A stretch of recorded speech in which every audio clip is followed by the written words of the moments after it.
কে যেন বলেছেন, একটা বক্তব্য দিয়েছেন যে নামাজ পড়লে বেহেশতে যাওয়া যাবে, এর কোনো দলিল নেই।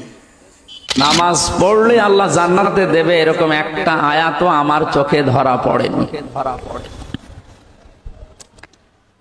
আমরা এখানে যারা আছি আলেমরা, আপনি একটা আয়াতও বলতে পারবেন কিনা আমি জানি না। অনেক দলিলের দরকার নাই, কোরআন শরীফ থেকে সংক্ষেপে যা বললাম। এখন এই যে ব্যাকল মানুষটা, এটা তো এই ওয়ামিলুস সালিহাতি, এখানের মধ্যে যে নামাজও শামিল আছে, এটা বোঝার মতো ক্ষমতা তার থাকতে হবে, যোগ্যতা থাকতে হবে। যোগ্যতা না থাকলে তো বলবে যে কোনো দলিল নাই, দলিল নাই।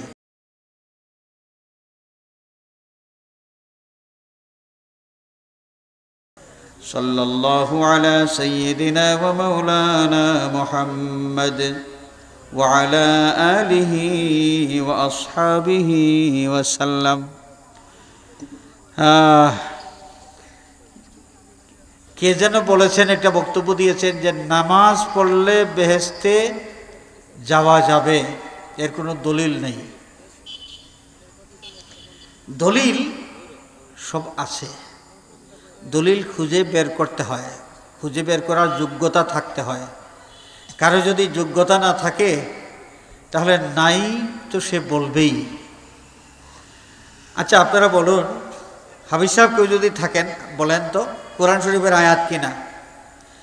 ইন্নাল্লাযীনা আমানু ওয়া আমিলুস সালিহাতি লাহুম জান্নাতুল ফিরদাউসি নুজুলা খালিদিনা ফিহা লা ইয়াবগুনা আনহা হিওয়ালা। কোরআন শরীফের আয়াত তো। ইন্নাল্লাযীনা আমানু, যারা ঈমান এনেছে, ওয়া আমিলুস সালিহাতি, এবং নেক আমল যারা করেছে। নেক আমলের মধ্যে নামাজ আছে কি নাই? নাকি নামাজ নেক আমলের বাহিরে? নামাজ নেক আমলের ভিতরে না বাহিরে? ভিতরে। তাহলে এই যাদের মধ্যে ঈমান আছে, যাদের মধ্যে নেক আমল আছে, এই সমস্ত মানুষ লাহুম জান্নাতুল ফিরদাউসি নুজুলা, আল্লাহ রাব্বুল আলামিনের পক্ষ থেকে তাদের ঠিকানা নির্ধারিত। কোনটা? জান্নাতুল ফিরদাউস, জান্নাতে ফিরদাউস। তো নেক আমলের মধ্যে নামাজ যদি থাকে তো নামাজি ব্যক্তির কথাও তো এখানে আছে, নামাজি ব্যক্তির কথাও এখানে আছে।